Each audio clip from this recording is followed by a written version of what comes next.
Hey guys, today I'm replacing a air filter for a Honda Accord 2020. So to removing air filter box, there's one clip and the other one.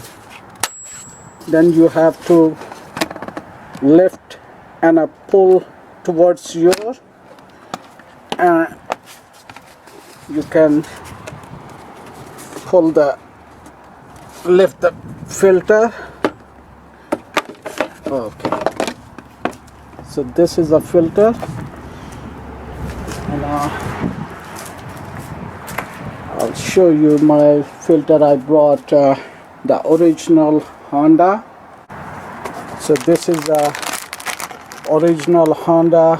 This is the part number if you want to buy or order online. So you can write down these part number for a air filter.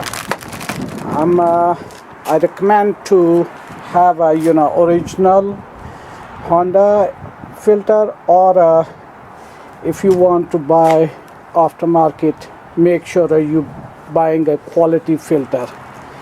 That's very important. Okay, so I'm gonna put this one. Okay, I installed the air filter. There's two things over here when you bring back, one and two. You have to slide back right over here, back, and it sit right properly over here. Then you put these things back. Okay, this is done. I hope you like this video. If you like it, please subscribe my channel and share with your friends if you like to, and I'll see you in my next video. Thank you so much for watching. Have a great day, buddy.